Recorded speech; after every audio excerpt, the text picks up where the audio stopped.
What's up, everybody? This is CARLOS Carlos, and today we're going to react to Death Battle. This is Android 18 versus Captain Marvel. So, this just released today. I'll put the original video in the description down below, and let's get into the video.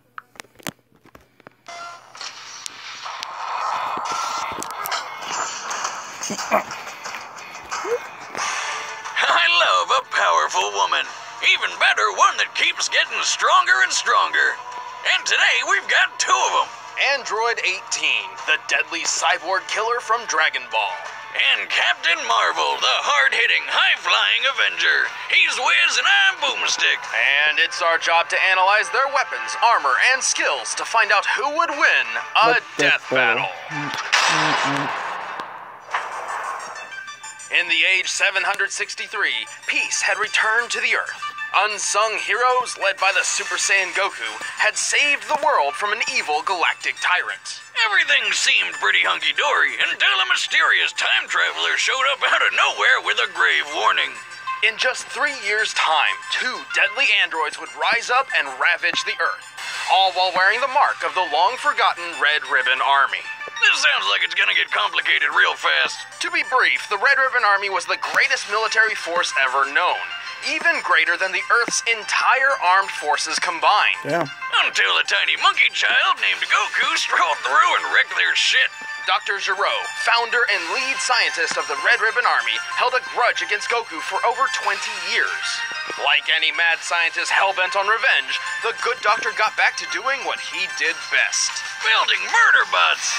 And so he designed some of his deadliest creations to date, Android 17 and Android 18. Though Android isn't entirely accurate. 17 and 18 were actually humans once, siblings even.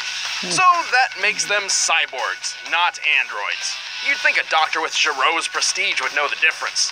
I'll just chalk it up to a classic case of revenge madness. That happens to the best of us. Android 18's real name is Lazuli, which sounds like some sort of Italian pasta dish.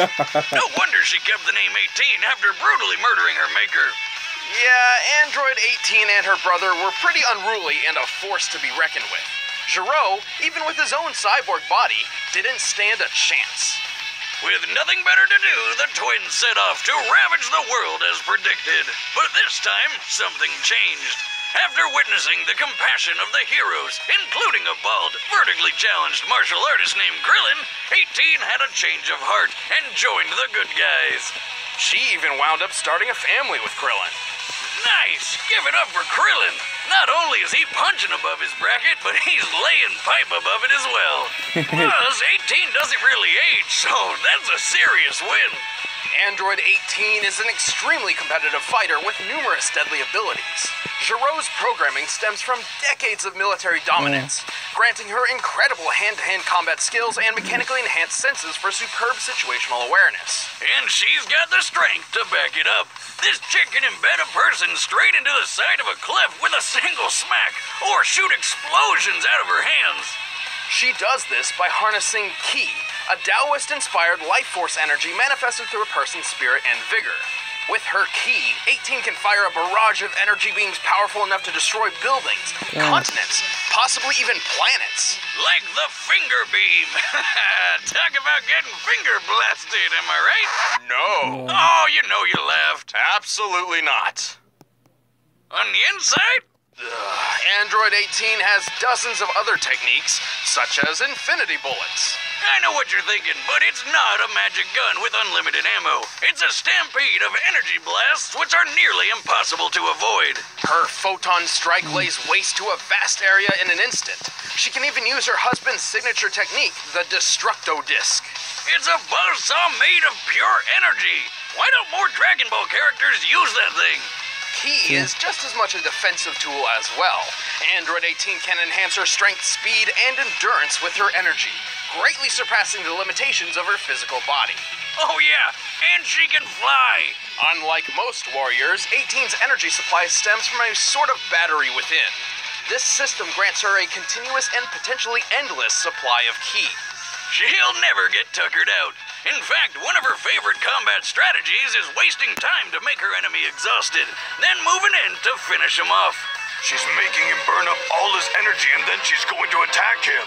Like many of Dr. Giro's other androids, it's even possible for 18 to steal her foe's energy for herself by absorbing it through her body, increasing her power and nullifying her opponent. So you can bet she'll always go the distance. Like Rocky Balboa, except, you know, way stronger and way prettier. 18 is tough enough to deflect Goku's Kamehameha attack even while he's in Super Saiyan Blue form. Also, she can kick hard enough to break Super Saiyan Vegeta's arm.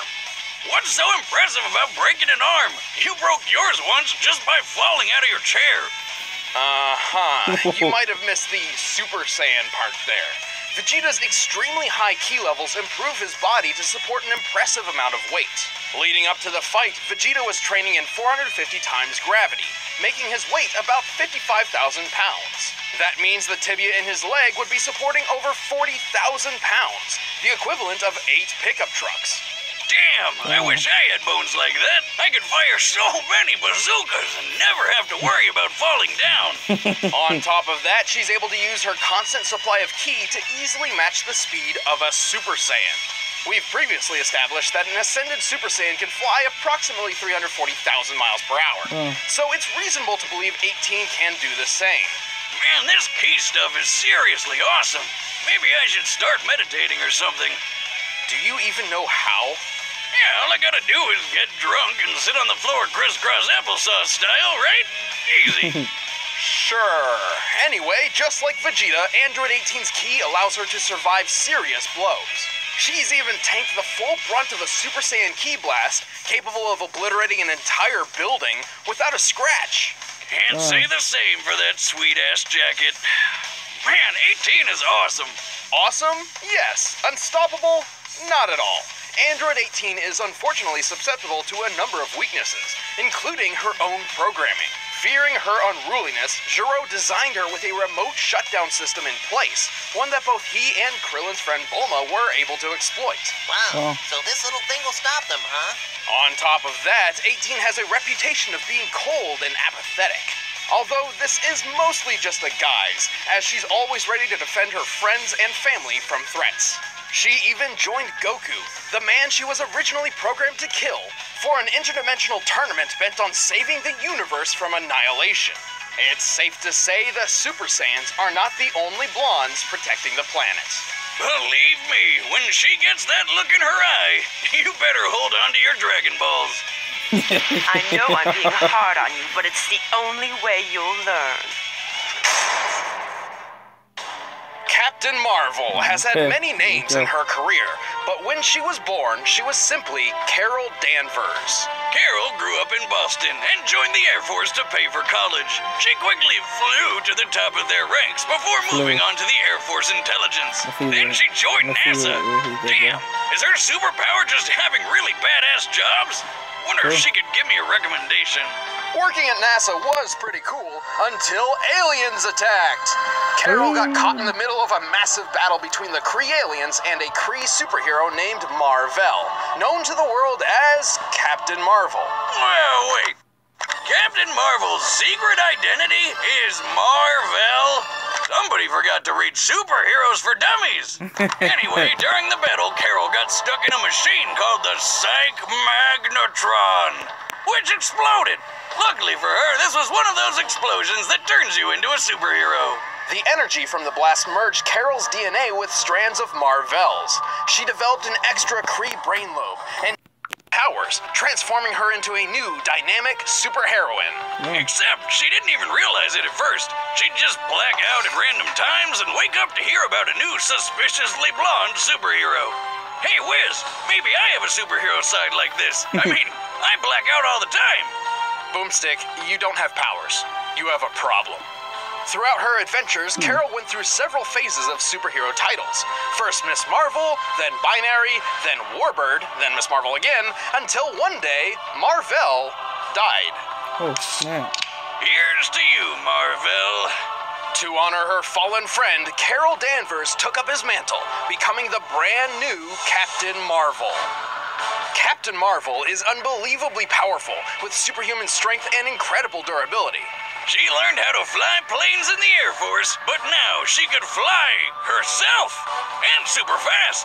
Speaking of which, through her time with the Air Force and as a member of the Avengers, she's received years of quality combat training.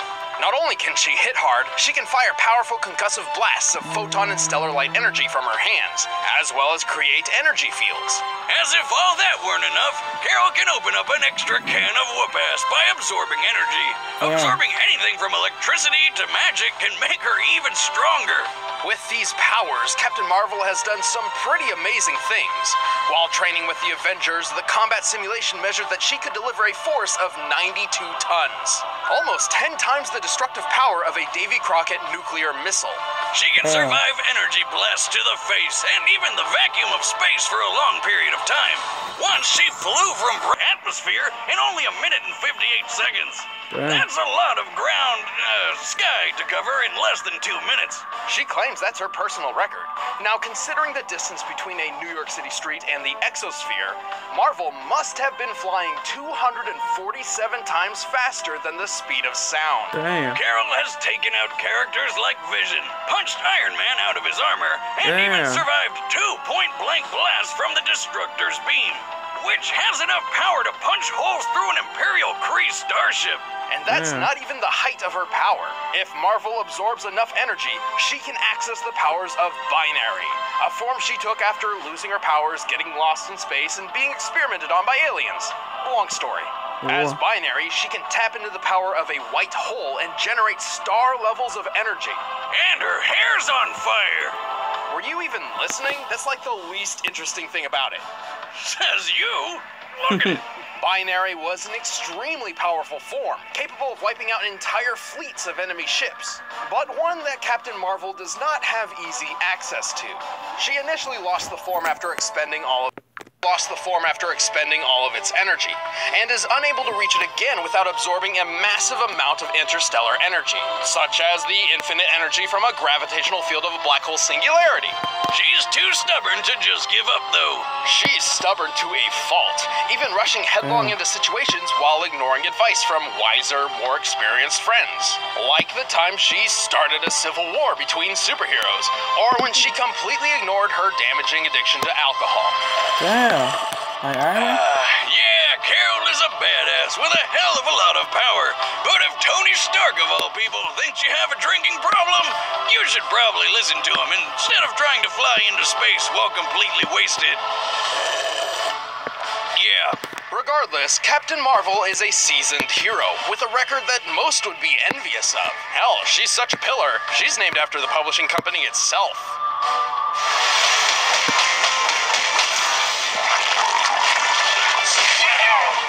Anybody else? All right, the combatants are set. Let's end this debate once and for all. But first, it's time for some scrumptious Blue Apron. Ooh, this is a hard decision to go. Who I should go. I saw Dragon Ball Z, Kai. I like both of the characters, so it's gonna be hard to who I should pick.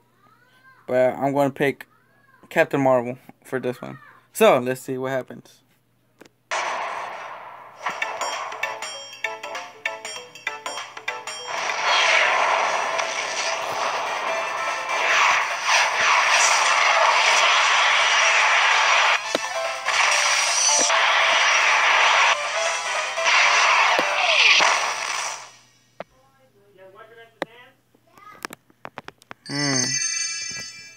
Get back! This orb is coming with me. Give me a break, lady. I've been looking for that thing all day. Don't make me hurt you. Yeah, good luck with that. What? Let's do it all. Ooh.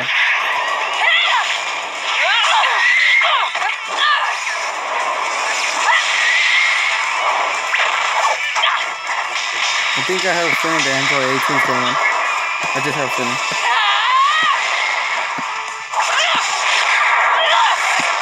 Ooh, nice fight.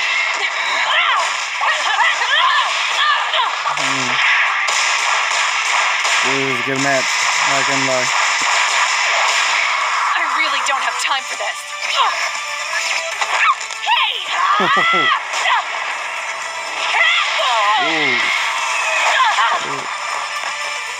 What a pest. No fair! That's playing dirty. Time to clean up then.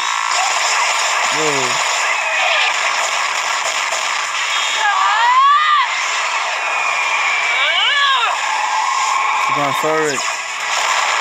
Bring right. Surprise! Thanks for the energy.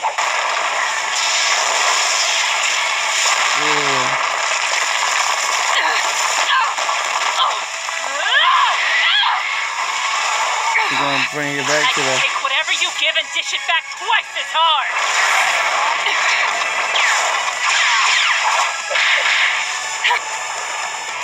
Ooh.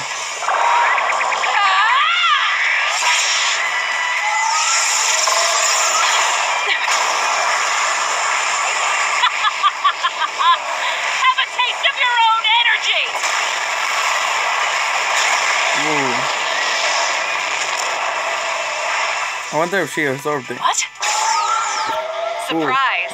I can do it too. Knew it.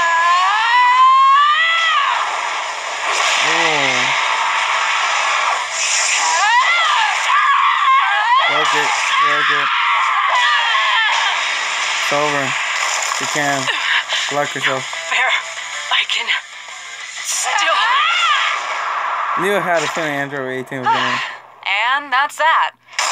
KO. Ouch! Now that's a crushing blow. Captain Marvel Alright. may have been one of the Avengers' mightiest warriors, but she couldn't stand up to the impressive power, speed, and expertise of Android 18. There. First off, the numbers don't lie. When it comes to speed, Carol's best record put her in just under 200,000 miles per hour. But 18 could move over 100,000 miles faster. Most apparent of all, Marvel's durability and strength feats simply pale in comparison to 18's. The only way Marvel's power could match 18's was to absorb enough energy to reach her binary form. But 18 is no stranger to that technique. There's no doubt she recognized what Carol was doing and stopped feeding her energy. Even if Carol had somehow achieved the full force of binary, that wouldn't have guaranteed a win. I mean, the last time we saw binary in the comics, she was taken down by some alien guns. Guess she's not as good at absorbing energy as she thought. With superior speed, strength, tactics, and endurance, Android 18 simply wore Captain Marvel down until it was time to go in for the kill. And that's why Captain Marvel lost by TKO. God, that one was awful. Yeah. The winner is Android 18. Ooh, I wonder who's next to fight. Hey, don't go away. We're about to reveal the matchup for the next episode of Death Battle. And if you want to see exclusive commentary on this episode, click that little button over there and start a first membership trial. Helps us out a lot. Next time. Metal Sonic. Oh, it says a 0. Ooh. I go for Metal Sonic. For this one. For that one. But that's the end of the video, guys. Hit that like button if you liked this video. Subscribe for more reaction to Death Battles. And see you guys in the next video that I will upload. Adios.